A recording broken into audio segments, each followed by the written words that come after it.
Peace and blessings, family. Welcome to the Rose Garden Sanctuary. My name is Nikki, also known as Concrete Rose, and today we're going to be diving into the divine feminine.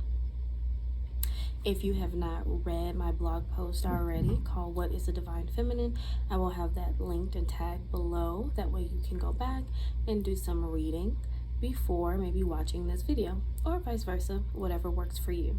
So if you have not already, go ahead and get comfortable and let's dive deep into the conversation of what is the divine feminine.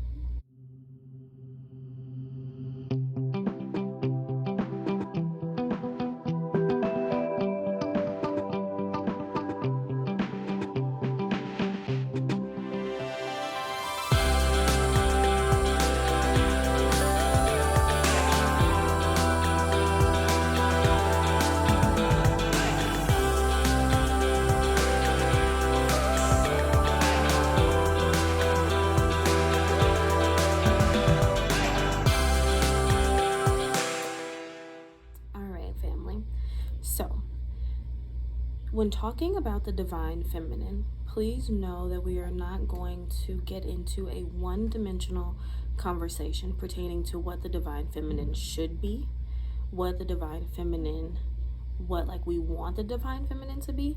It is all about what the divine feminine is, okay? And I say this because as we look throughout social media, we see women and men having conversations, sharing their thoughts, their views, which is fine, on what the divine feminine is and how it relates to them in their personal journey. And oftentimes because of this, we get the misconception that the divine feminine looks and acts and behaves in one distinct way.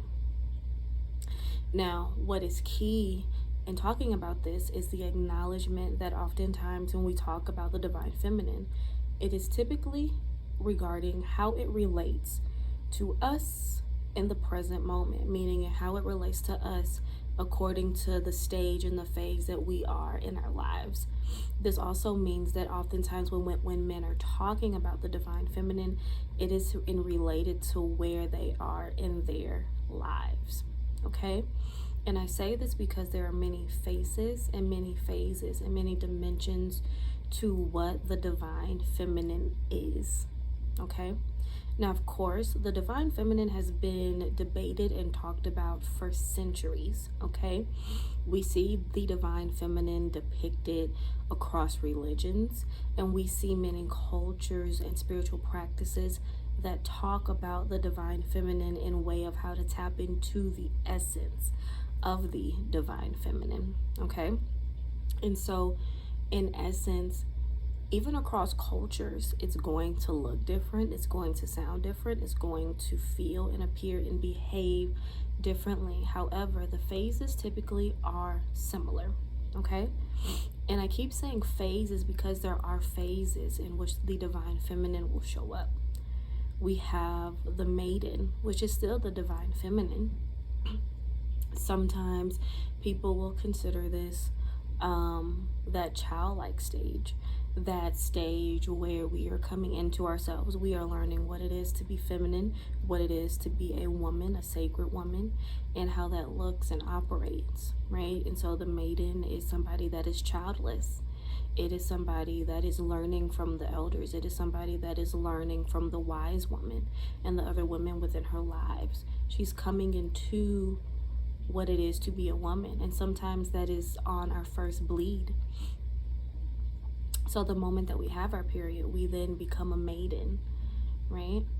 After that, in some cultures, then we go into the wild woman, right?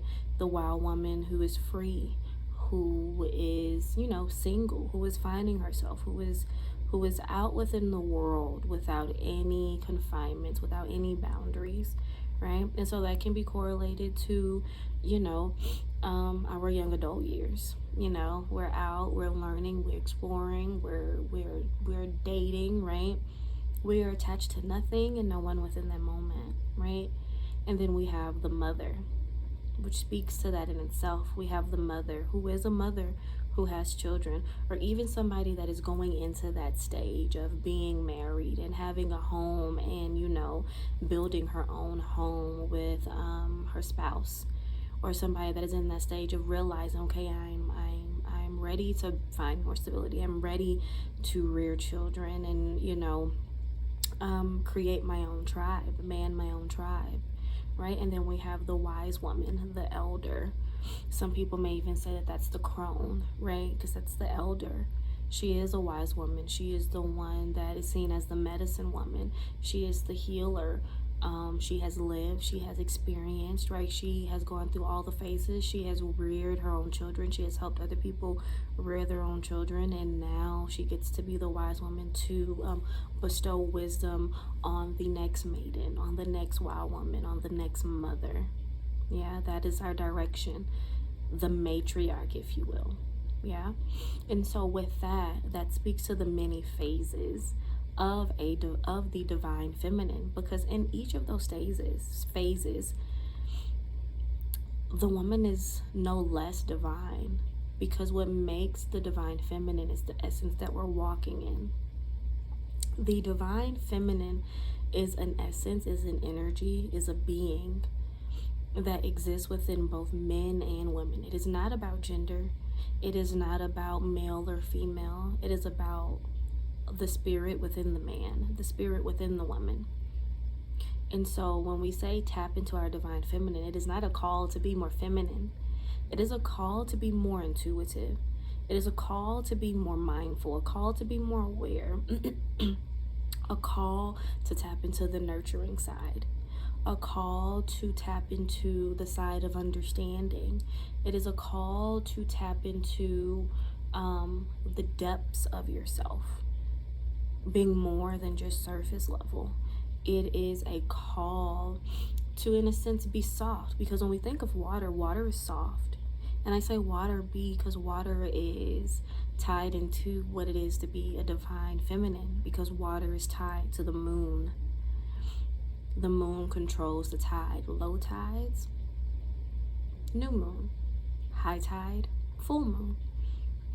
And the tides of a water changes within the phases of the moon, just like a woman who is synced to the moon. You ever notice sometimes women bleed on the new moon and then they ovulate on the full moon, or vice versa? When we talk about natal chart,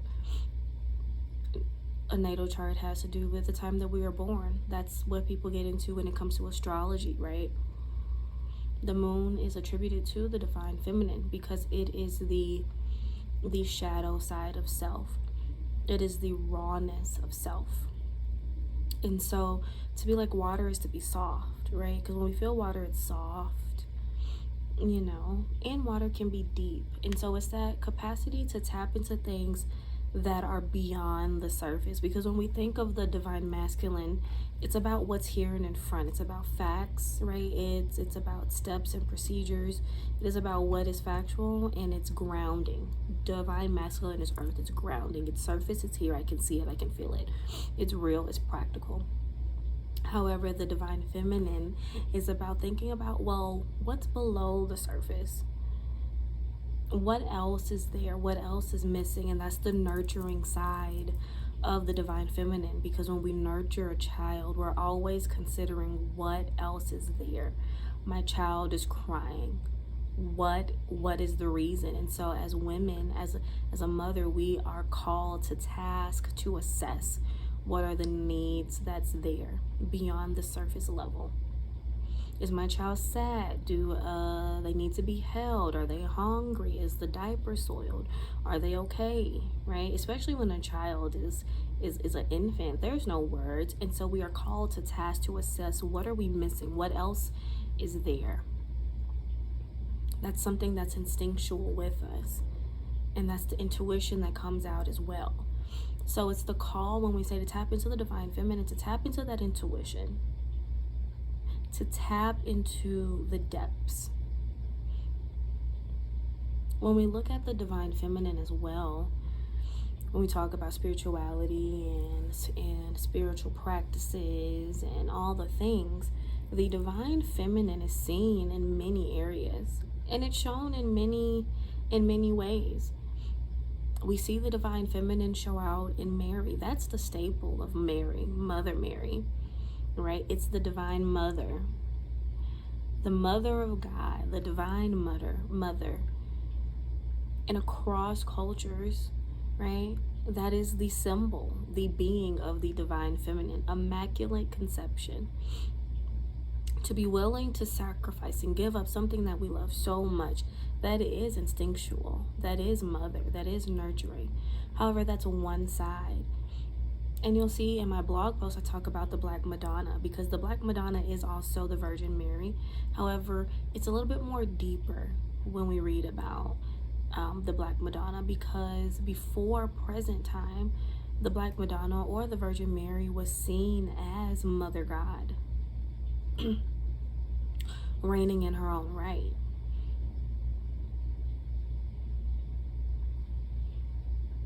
Because that's the essence, that's the divine matriarch that harnesses her own power. And then when we get into the story of Mary, beyond the Bible that we have, it's about the books that were taken out, the uncanonized version.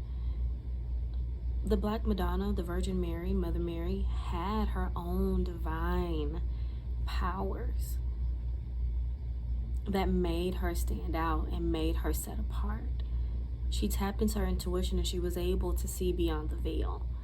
That's divine feminine. Be able to see beyond the veil, to tap into the spiritual side that is naturally within us, that connects us to what is beyond, what is beyond the surface. And then when we look on the other side of that coin, we have Miriam of Magdalene, or Mary Magdalene as we know her to be. Mary Magdalene also had her own powers, intuitive powers. And in many societies and many cultures and many spiritual beliefs, she is also a pillar of the divine feminine, because that was the right hand to Yeshua. She harnessed her own power. She tapped into something that was beyond her, the Most High. Many women see Mary Magdalene as the divine feminine because it's about the sensual side that we always see. Because oftentimes we have this misconception that the divine feminine is to be fluid and sexual. And that's one part, which would be maybe Mary Magdalene, because she was able to tap into the sensuality that is within us all, that makes it more pleasurable and more of a connection when we tap into our sexual energy.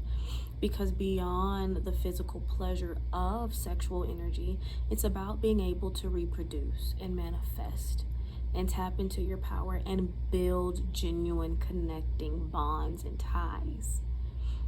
Because when we can harness that sexual energy and put that energy into things that we believe in, things that we want to see manifest and grow, that is that sexual energy. Because if we enjoy something and it means a lot to us, it will expand, it will take root, and it will grow. And bearing in mind that Miriam of Magdalena and Mother Mary went to the same school, they learned the same things. Immaculate conception and sexual energy go hand in hand. They both harnessed it and used it in different ways.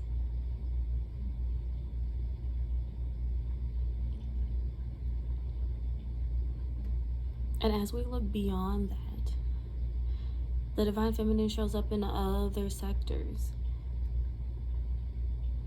It shows up in the Hindu belief and the Judaism belief, like Shekinah. Shekinah is mentioned in the Bible.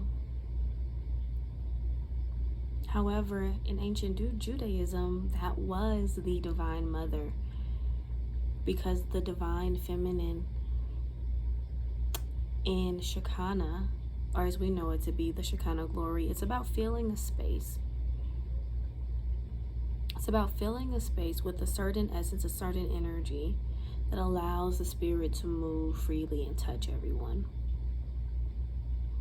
And Shekinah was a goddess in Judaism who had power in her own right as well, that was revered as Mother God.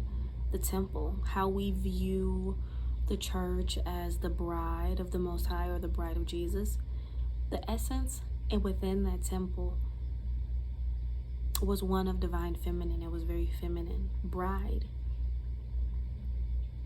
To be a bride, right? That's a feminine essence. And that is what dwelled within the temple, within the church. That is Shekinah. That is Shekinah glory. The divine feminine that goes hand in hand with the divine masculine. We look at the word Yahweh. That's the feminine and the masculine coming together in one essence. So the two go hand in hand. The two play in tandem. And with that, it's a needing of each other. And when it comes to the divine feminine, it is not all nurturing, it is not all maternal, and it's not all sexual. They come together because if I am sensual, right, if I can harness my sensuality within the divine feminine, that means that I can tap into a power that is so raw. Because think about sexual energy. Think about being sensual. That's a powerful energy. That is the power to wield something into the essence of being. It is to will something that is matter. It is to wield energy in such a powerful way to make it manifest into the physical. That is sexual energy. We are wielding an energy that is so powerful that it has the power to create life, another being, another human. So if we harness that sensuality and we use that energy to produce the things that are what our heart desires, we are a powerful being. When you think about a woman and they are with their male counterpart, a man can give us an idea, can give us a vision. And we know women, we are very visual. Because being a woman, when no matter what, if you give us a vision, and we tap into that passion and we tap into that power, it will happen. If a man gives us groceries, we can make a whole meal. We can make something out of nothing. A man gives us his house, we turn it into a home. That female touch, it needs a feminine touch. That is allowing something to become a home. If you give us a vision of where we want to go and where we want to be, we will work until it is so. That is wielding something into existence. So when we're able to harness the sensual side of our divine feminine and we tap in to our power and we tap into our essence and we trust ourselves enough, we can wield what we want into present being. That is what it is to be fruitful. That is what it is to be a nurturer. When you think of soil and gardening, it is tended to, it is well cared after, it is nurtured, and it continues to grow and flourish. Even in the winter, it may die out for that season, but then because it was so tended to, it was so loved, it comes back up effortlessly. And all we have to do is tend to it again and make it richer and make it more potent. And it comes back like clockwork every year. Sensual energy of the divine feminine is not about sex. It is about being fruitful and tapping into our energy enough to will the desires of our heart into being. That is that sexual energy, because sexual energy is powerful. That sexual energy is what bridges the spiritual world and the physical world. That is how children come of being. So if I love myself and I walk in that essence of sensuality, of sexuality, that powerful energy, things will naturally flow to us because we are open. That is the energy of the divine feminine. It is open. It is flexible. It is fluid.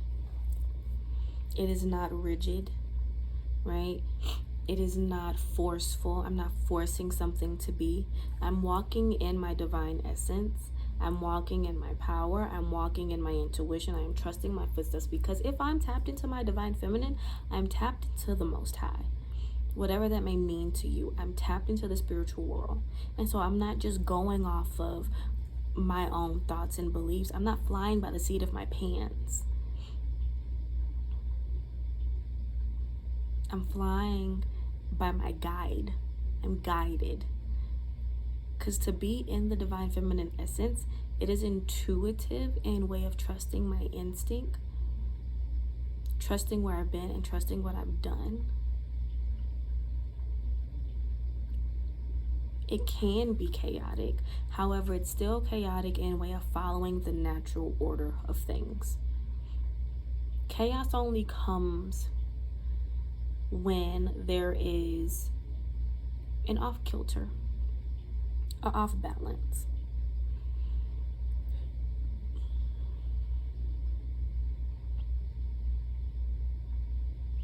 Chaos comes when there's disrespect, when there is an off balance, meaning that my counterpart, or the lack of a counterpart, there's no balance there. There's a power struggle. There's a lack of order. Because as you read in the blog post about the divine feminine, it is about order, because we are the teachers. We are the teachers. We are the rears. We are the first thing that we know in the womb. There's order because there's safety. And so there's a misconception that the divine feminine can be chaotic in way of lack of organization. But no. That is the unevolved. That may be feminine energy, but it may not be divine feminine energy. Divine feminine energy creates order, creates structure, creates safety. The divine feminine is who creates the house rules. If I say there's no shoes in the house, there's no shoes in the house. My masculine counterpart enforces that.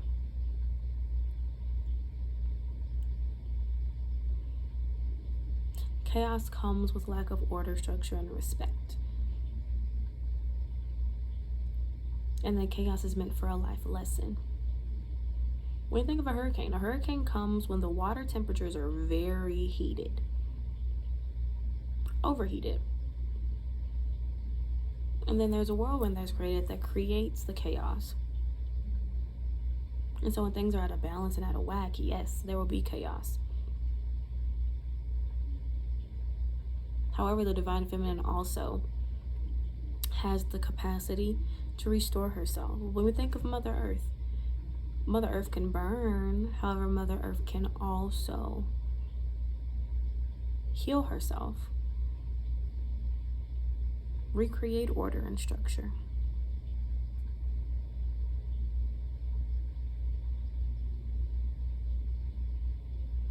Tapping into the divine feminine is the beautiful balance of sensuality and matriarchal energy. And that is where that order comes from. A matriarch maintains order and peace, maintains structure, maintains cohesion. Tapping into the sexual energy, the sensual energy, the fruitful energy, the abundant energy to flow is what naturally brings us into that matriarchal space. And there's a balance that comes into play of the two.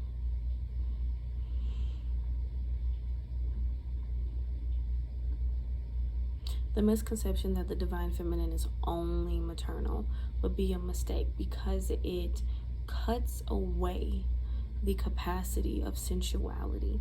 It cuts away the capacity of being free and flowing, because there's a misconception that free, flowing, and sensual is wild, it's untamed. That can be a piece.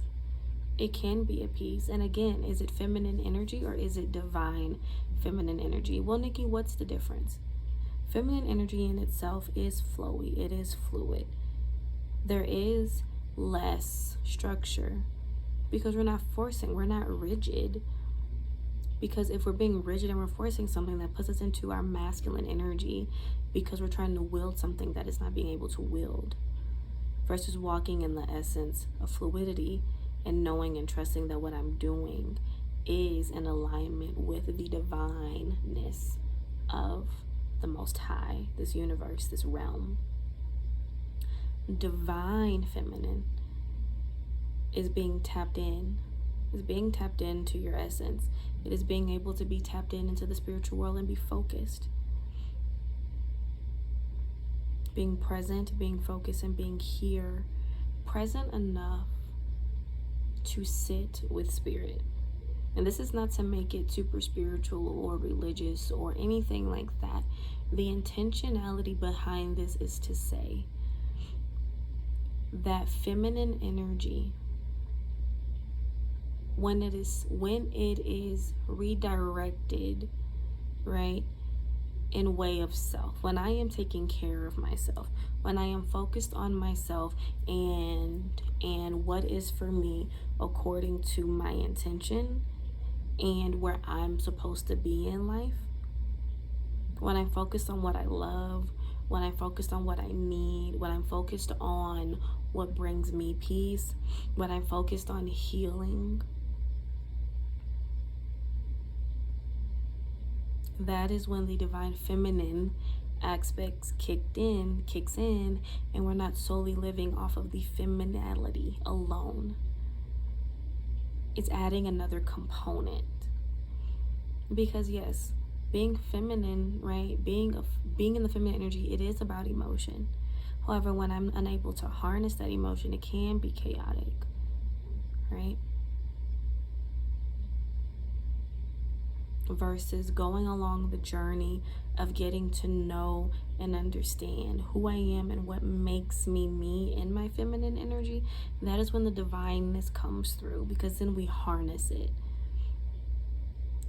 We know how to control and walk in the essence, because now we're in control, because now we're in the driver's seat.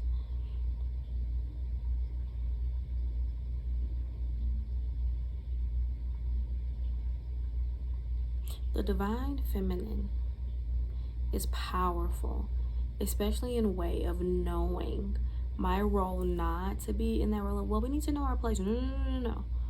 It is about knowing our role within this infrastructure of the universe, and knowing that the role that we play in that divine feminine essence is very important, because we think of Mother Earth. That's a huge role to play. Mother Earth, the divine feminine, the essence, the mother, the matriarchal energy that we are tied to, that's powerful. And it's a heavy role. And it's about knowing what is my job within this role and how do I maintain that. Because then we can stand tall and say and not wear it as a badge of imprisonment. Because if we think about it, if the divine masculine role that everybody likes to go to is provide and protect, well, we only protect something that is sacred, that is important.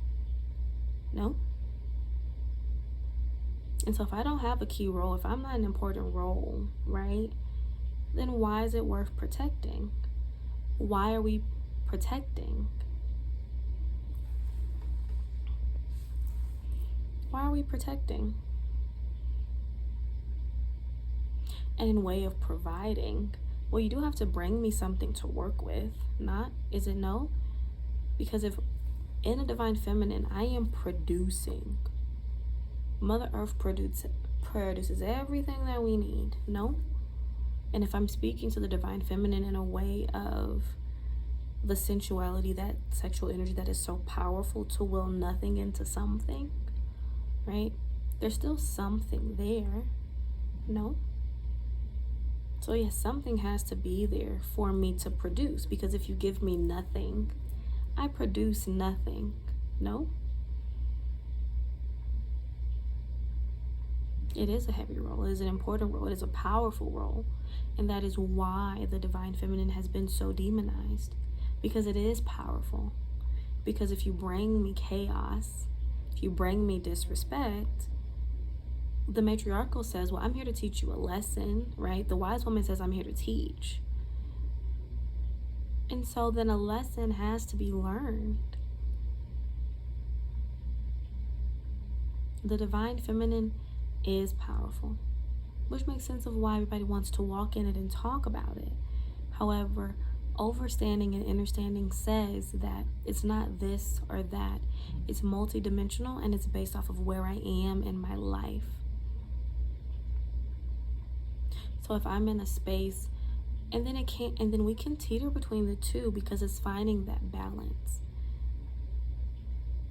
If I need to be a wise woman, I can show up in that way, because in the divine feminine, I'm wise, I'm there, I'm tapped in, I know, I'm intuitive. If I need to be mother, I can be mother. I show up, I nurture, I tend to. If I need to be wild woman, I can, I will.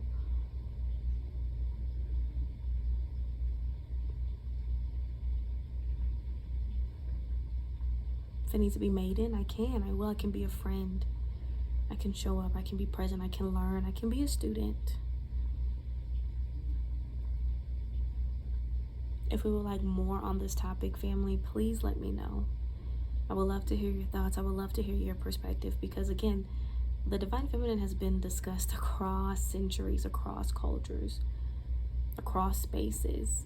It's an open dialogue, because many people are trying to learn what the divine feminine is, and it's so talked about presently. However, there needs to be an understanding that it is not this or that. The divine feminine is multidimensional because she is depth. She is multifaceted, because we are tied to the moon. There's many phases, there's many realms, there's many dimensions, there's many facets to who we are as women, because we can shift, we can code switch. Because again, if you bring me something, I'm going to produce something out of it. And so it behooves, right, to produce or to bring me something, provide something that I can speak life into, that has to do with life.